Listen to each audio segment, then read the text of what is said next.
Hola lectores, bienvenidos una vez más a mi canal. Yo soy Esmeraldis Polanco y para mí es un placer tenerlos acá de vuelta después de unas semanitas que he estado algo perdido.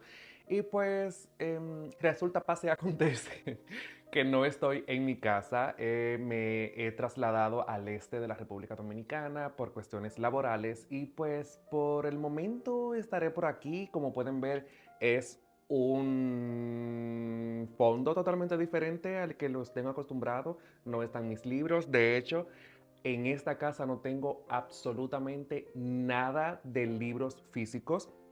Por aquí tengo mi Kindle, que es lo que estoy utilizando para leer, que también no es que estoy leyendo muchísimo, pero por el momento eso es lo que hay. Vienen en camino algunos libritos que he mandado a buscar a mi casa, que mi mamá me ha enviado hacia acá, hasta esta ubicación, porque lo necesito en físico, necesito leerlos en físico.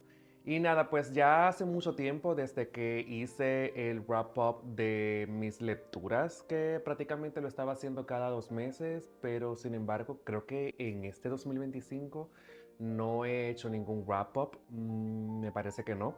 Y pues he leído en total 12 libros y son muy pocos. Yo creía que para la fecha ya tendría leídos alrededor de 20 libros, pero son 12 y estoy muy orgulloso de esos 12 libros, de los cuales les estaré hablando en este video brevemente.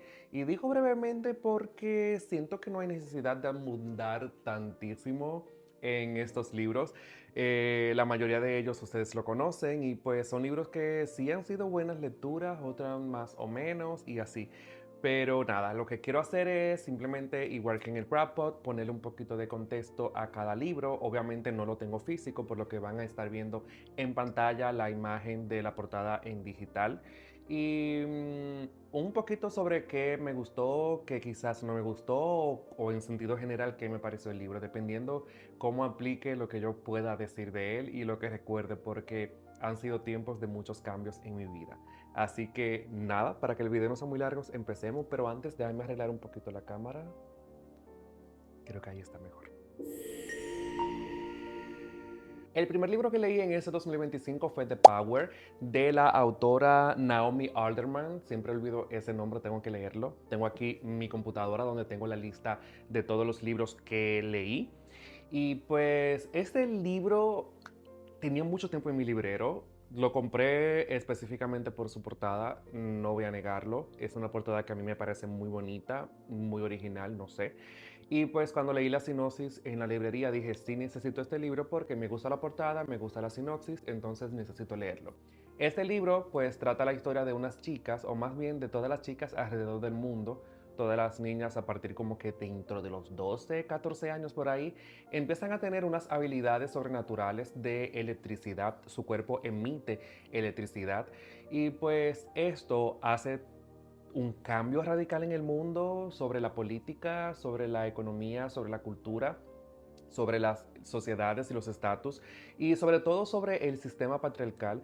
Es un libro que a mí me gustó mucho porque obviamente es como que otra vertiente de lo que sucedería si las mujeres serían las que toman el poder bajo estas circunstancias sobrenaturales. Obviamente las mujeres tienen superpoderes, cambian todo, los hombres le tienen miedo, empiezan guerras, cambios políticos, las mujeres se apoderan de países, ciudades, empiezan movimientos súper, súper grandísimos y me pareció una historia muy interesante, creo que está bien desarrollada, en parte me pareció más fantasiosa que de ficción, no sé si me doy a entender, o sea, la fantasía a la ficción, porque puede existir poderes como estos que realmente no se califican como unos poderes, sino como unas habilidades con la electricidad.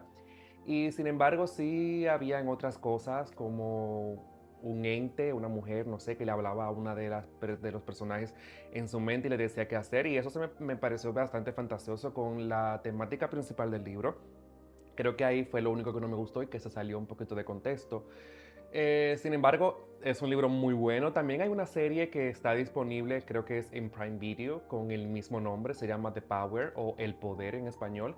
Y se las recomiendo, la pueden ver. Resume totalmente el libro, hay unos cuantos cambios, pero creo que para poder llevar la serie, o sea, la adaptación a serie del libro, fueron cambios muy, muy necesarios.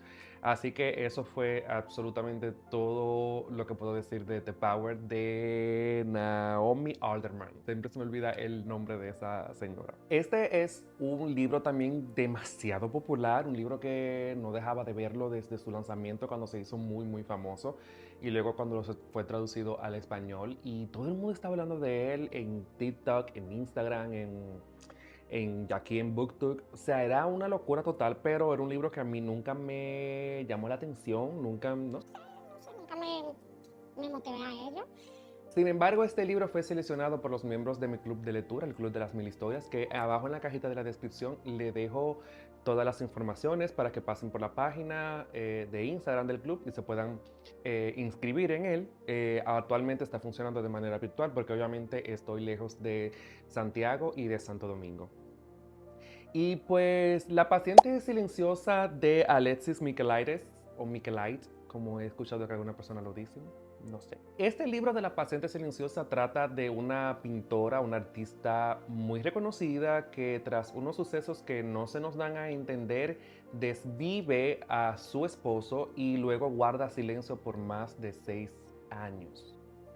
Entonces, a la vida de ella, mientras está encerrada en una especie de hospital manicomio, algo así, llega un terapeuta que está muy obsesionado con el caso y quiere saber absolutamente toda la verdad, y ahí es que las cosas se ponen un tanto turbias. Si bien es cierto que el libro tiene cierta originalidad, creo que carece de algo para captar al lector. La mayoría de los lectores de mi club de lectura llegamos a la conclusión de que el libro le faltan muchas cosas y que el autor no supo manejar los plot twists.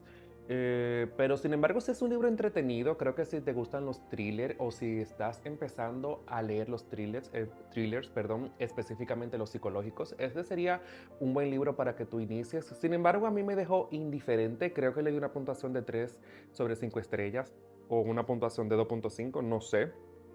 ¿Es un libro malo? No.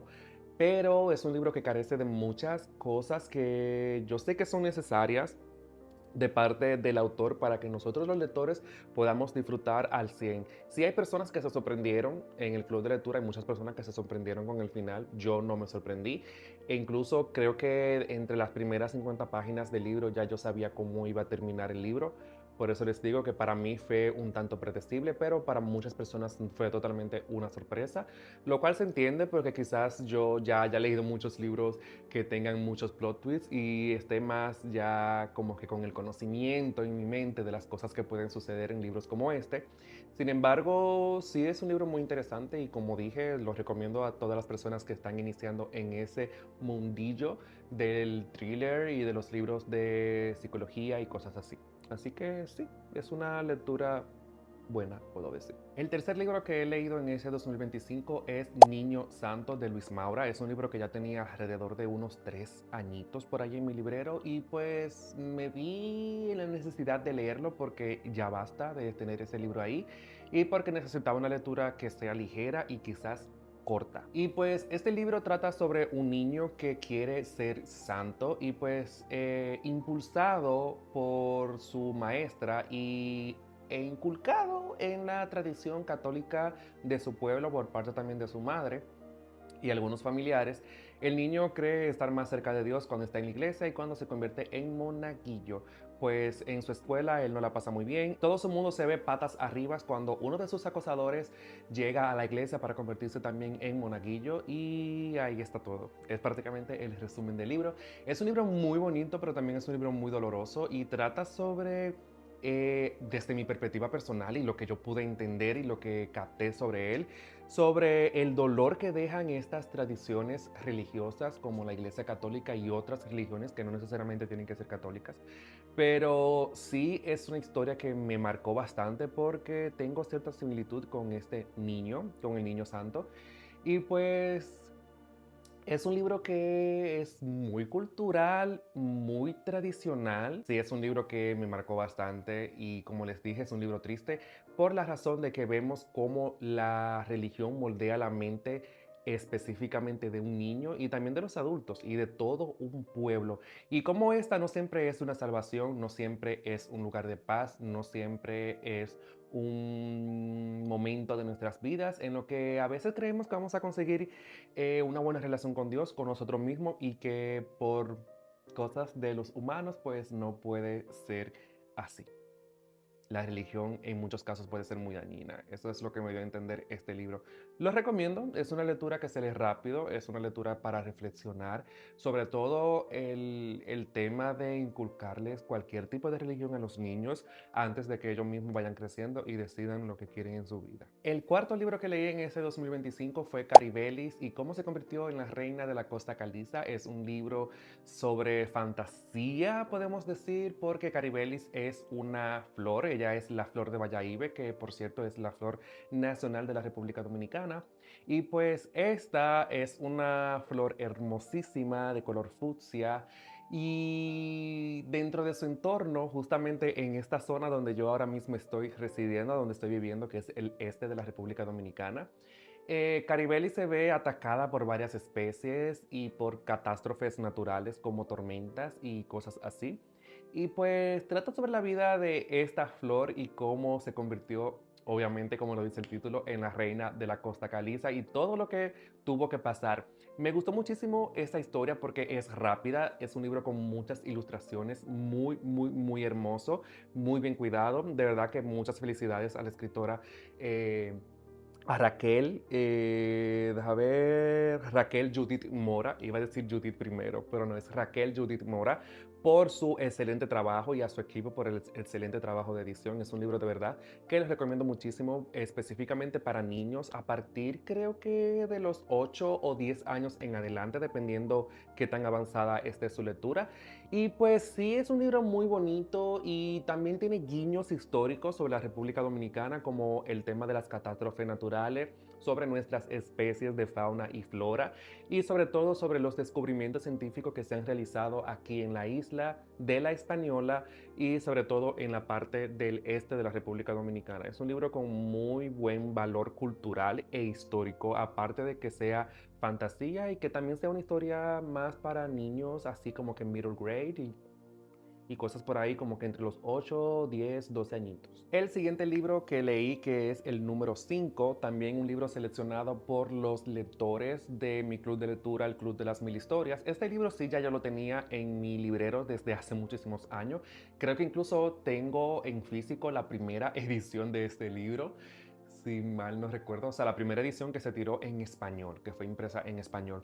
Y este libro es El Jardín de las Mariposas de Dodge Hutchinson. Este libro trata sobre la historia de unas chicas que son secuestradas y encerradas en un jardín y que a través de este personaje conocido como el jardinero, quien es el secuestrador, las chicas sufren algunos abusos psicológicos y muy fuertes, como que en su espalda le tatúen alas de mariposas de especies diferentes, por eso ellas son conocidas como las mariposas dentro de este jardín.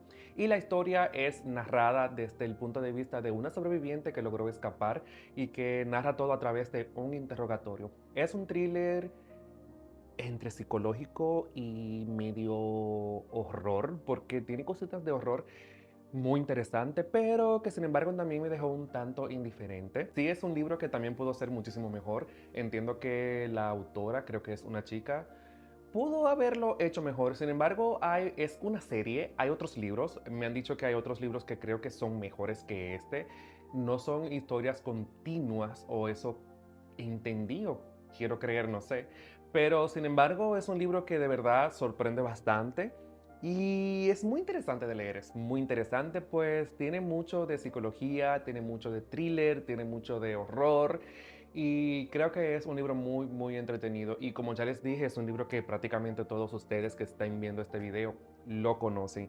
Y si se están preguntando si deberían de leerlo, les recomiendo que sí que lo lean. Es un libro que se le puede dar la oportunidad porque se lee súper rápido y de hecho es un libro corto. No recuerdo ahora mismo la cantidad de páginas que tiene, pero sí les digo que fue una lectura rápida.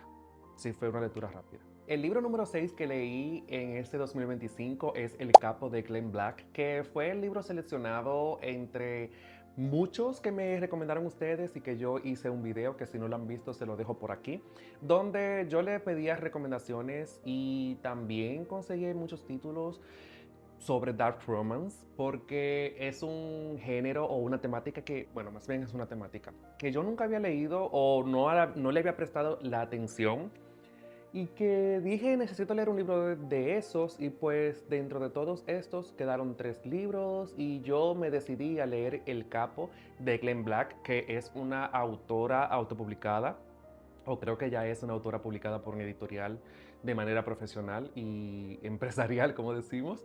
Y pues la historia es muy interesante, no es mi tipo de libro, pero sí fue una historia que disfruté bastante. Les dejo una vez más el enlace por acá arriba para que vayan, también se lo voy a dejar en la cajita de la descripción por si quieren ver ese video donde yo hablo, busco y elijo libros de dark romance para leer y que en un principio iba a ser un video blog sobre la lectura para ir reaccionando a ella, pero no pude por todo el tema en el que he estado pasando, sobre mi traslado, trabajos y cosas así.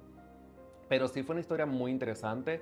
Creo que no hay que explicar mucho, pues el título de El Capo ya nos da una premisa de qué va este libro. Y básicamente es sobre eso, sobre un capo y narc, ya ustedes saben, y pues sobre una chica que también se ve envuelta en este mundillo. Y la verdad que sí les digo que estoy bastante interesado en leer la continuación porque el libro me dejó en bastante suspenso, ya que el segundo pues va a ser como que prácticamente en su totalidad de la chica, donde ella prácticamente toma el control y va a tomar venganza sobre su esposo. Bastante interesante y tiene escenas muy sangrientas y escenas muy spicy, eso sí les digo.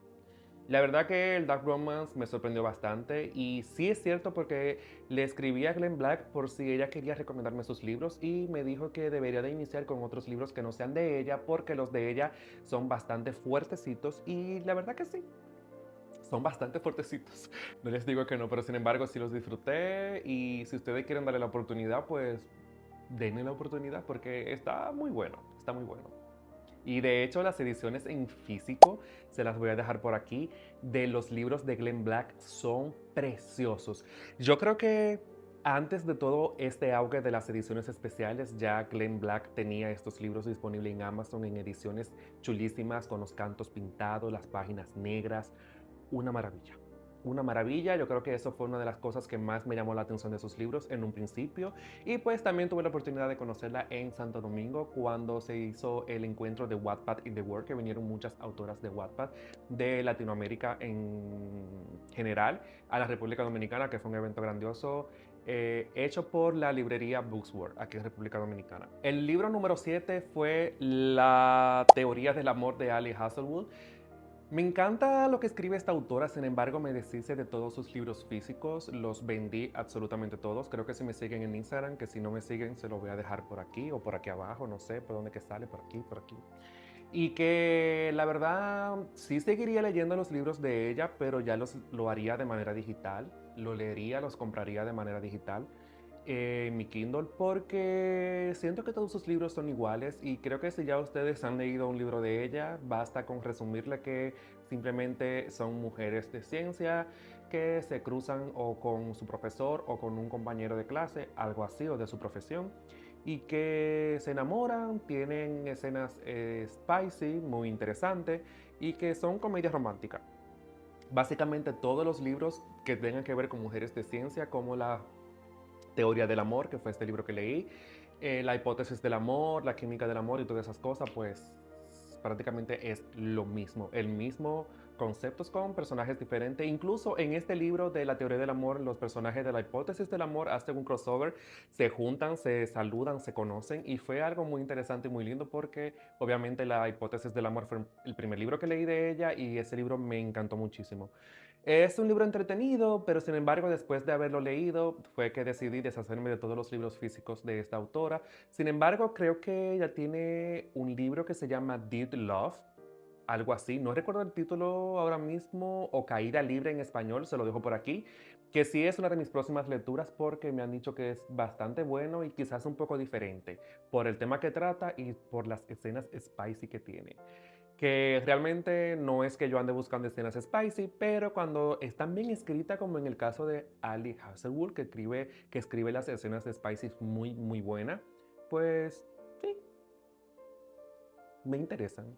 No puedo decir que no, si digo que no, estoy siendo hipócrita. El libro número 8 que leí en este 2025 fue La danza de los cines de Raiza Rebeles y Claudia Ramírez. Claudia Ramírez del canal de Cloud Creek Books, que es mi booktuber favorita de toda la vida y mi inspiración para yo crear este tipo de video en formato largo. Y la verdad que este libro sí fue un libro bueno, pero también pudo haber sido mejor. Sin embargo, creo que logró su cometido. Es un libro muy entretenido, es un libro muy refrescante y muy bonito. Como dice el título, La danza de los cisnes, pues este libro está inspirado en la historia de los cisnes, el cisne blanco, el cisne negro y todo ese tipo de cosas.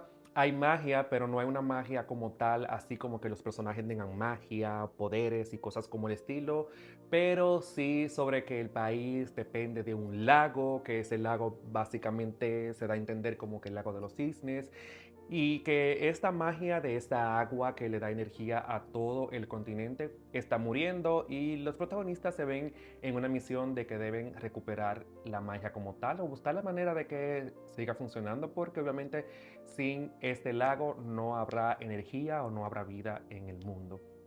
Es una historia de amor, es un triángulo amoroso muy interesante, muy bonito entre los dos hermanos que son príncipe y otro príncipe de otra nación que en un pasado era una nación enemiga y que luego hicieron la paz y por eso se ven comprometidos para salvar el reino. La verdad que la historia es muy bonita. Creo que es una mezcla muy fascinante e interesante la de estas escritoras, la de Raiza y Claudia, que son amigas de toda la vida, algo así tengo entendido. Tienen ambas canales de YouTube y hablan prácticamente de lo mismo. Lo único que Raiza es más como de novelas oscuras, terror, misterio y cosas así. Y Claudia pues lee como que prácticamente de todo, específicamente las historias de romance y algunos libros contemporáneos que a mí me gustan bastante por ella. Y la verdad que sí. Esa historia que recomiendo es bastante fresca, se lee súper rápido. Lo que sí digo es que el libro es bellísimo en físico, pero la edición, el tipo de letra que eligieron y creo que errores técnicos, al menos la edición que yo tengo, no sé si toda la tirada de la primera edición es así. El libro tiene letras muy pequeñas. Lamentablemente tuve que terminar de leerlo aquí en mi Kindle porque en físico se me hacía casi imposible. Yo tengo problemas de visión, visión borrosa, mis lentes también ya están un poquito rayados, entonces como que este libro con esas letras tan pequeñas y un poco como que claritas, así como difuminadas, por eso digo que es un error de impresión, no un error quizás de edición, aunque el tamaño de la letra sí es un error de edición, creo que no fue acertado elegir ese tamaño de letra para este libro. Pero sí es muy bonito.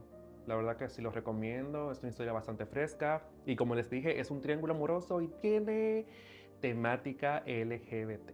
Y paren todo porque este libro me voló la cabeza y me transportó a mi yo del 2012, 2011, 2013, una cosa así. Y yo quedé totalmente fascinada porque este libro me hizo recordar a Les Meldis que amaba leer este tipo de historias. Y ese libro es Amanecer en la cosecha de Susan Collins, que es una precuela de los Juegos del Hambre, específicamente el libro donde se desarrolla el vasallaje de los 25 de los Juegos del Hambre número 50, donde participa nuestro queridísimo alcohólico Hamish. La verdad que este libro es una sorpresa total porque yo pensaba que no iba a ser un salto tan grande, pues en la precuela anterior, que fue Balada de pájaros, cantores y serpientes, les dejo la portada por aquí, se nos cuenta el origen de Snow y cómo este se ve involucrado en el poder, la manipulación y también en los Juegos del Hambre, y que gracias a él y a la primera ganadora del Distrito 12, que ya no recuerdo su nombre, soy malísimo para los nombres de los personajes, así.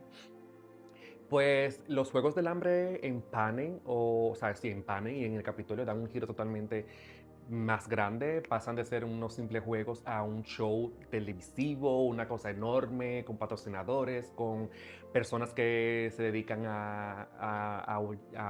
¿cómo que se dice? A ayudarlos, a apoyarlos, a que ellos ganen los juegos, o sea que existen los mentores, todo esto es prácticamente gracias a Snow cuando era joven y era un estudiante y eso fue los juegos números 10. Luego damos un salto 40 años después a los juegos número 50 y el segundo Vasallaje de los 25, que si ustedes recuerdan y han leído o visto las películas, el Vasallaje de los 25 es que cada 25 años de los Juegos del Hambre las reglas son totalmente diferentes. Y en esta ocasión pues tenemos unos juegos donde se eligen dos. En vez de ser una hembra y un varón de cada distrito, se eligen dos hembras y dos varones. O sea que los vencedores, los ganadores, los elegidos en la cosecha pasan a ser el doble. Si antes eran 24 participantes, ahora son 48. Algo muy interesante. También esta es una historia más interesante aún por el tipo de arena. Creo que fue la primera arena que se hizo así como que más o menos con vida propia, pues tenía erupciones de volcanes, cambios de clima y era totalmente venenosa.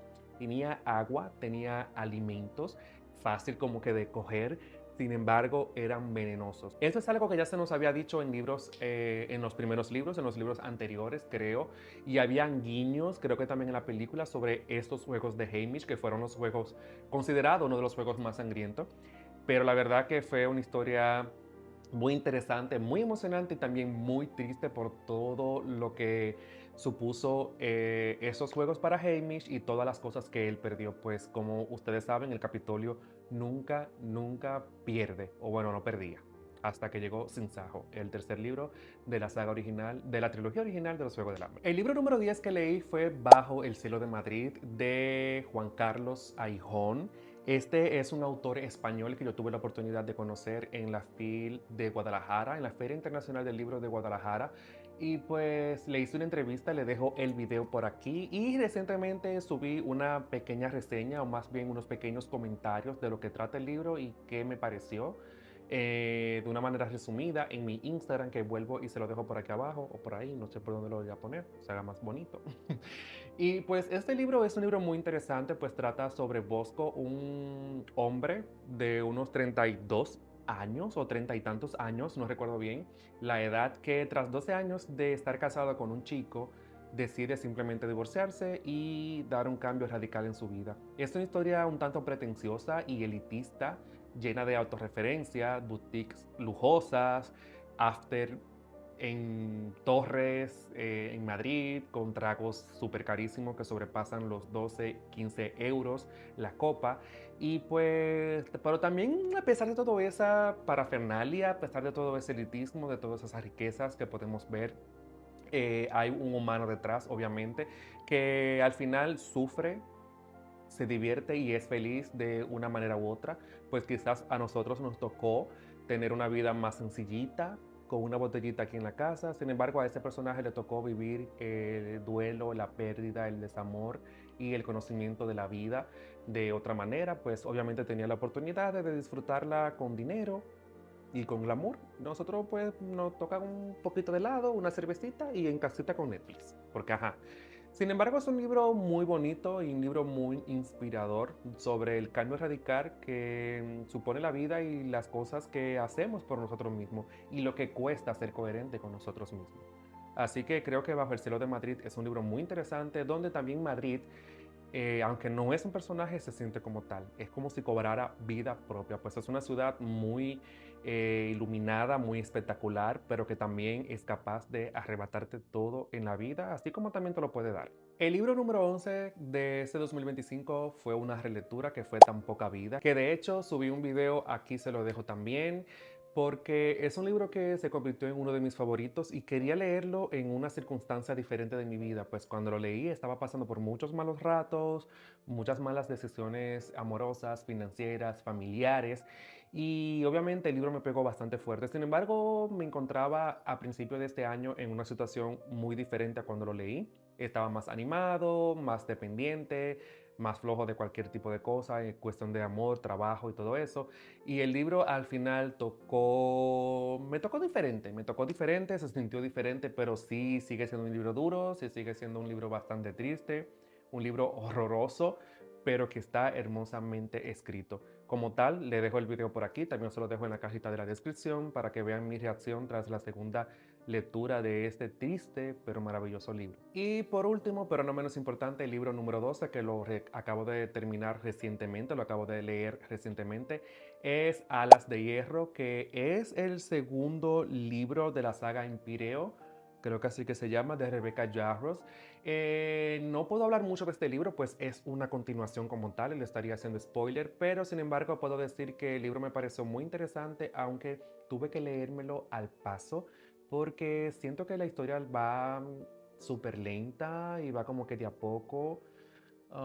Sin embargo, sí fue entretenida en partes, sí fue muy buena y también se entiende muchísimo más sobre el sistema de magia, sobre la conexión que hay entre los humanos y los dragones y también sobre la formación de todo este enrollo entre los dragones y los humanos, de cómo los dragones iniciaron a montar, a permitir que los humanos lo montaran, que ellos se enlazaran y compartieran un vínculo donde los humanos pueden optar por el poder de los dragones y utilizarlo. O sea, como que desarrollar una magia, por así decirlo, por vía del vínculo de los dragones. Se entienden muchas cosas sobre los enemigos oscuros. Saben que esto es como que una fantasía medieval con épica, una cosa así. Y obviamente siempre hay castillos, hay reyes, hay una historia familiar súper vieja, hay un conjuro súper viejo, hay dragones y hay un lado oscuro de todo. Hay un enemigo oscuro, que eso nunca se puede quedar. Eso pasa casi en todos los libros, como en los Juegos de Tronos, la saga de Trono de Cristal de Sarah J. Maas y pues obviamente en esta saga de conocida como Alas de Sangre, Alas de Hierro y Alas de Onix, los tres libros, no va a ser diferente. O sea que prácticamente es lo mismo, lo único que cambia es el sistema de magia y la relación que tienen los personajes principales con este mundo y el entorno amoroso, porque sí es un libro que tiene muchas escenas spicy. Muchas escenas spicy. Me gustó, le di una puntuación de 4 estrellas de 5, pero creo que la bajé o la bajaré a 3.5 de 5. No creo que llegue a las 4 estrellas. Pero sí me dejo con deseos de continuar leyendo y así poder darle fin a esta trilogía. Y tengo entendido que la autora también lo dejó hasta ahí. Creo que ella solamente escribió el tercer libro y ya la cerró. Creo que no va a continuar sacando más libros. O eso esperamos. Al menos que ella saque una precuela, como sucedió ahora recientemente con Los Juegos del Hambre. Nada, esto ha sido todo. Este ha sido mi resumen de lectura del 2025 hasta el momento. Déjenme en los comentarios si han leído alguno de estos libros o cuál ha sido su libro favorito en lo que va del 2025. Ya saben qué hacer. Si no lo han hecho, suscríbanse y activen la campanita para que no se pierda ningún video nuevo. Y si quieren apoyarme, no olviden darle like al video y dejar sus comentarios. Pues de esta manera es la forma más segura y orgánica de que mi canal siga creciendo. Así que nos vemos en una próxima.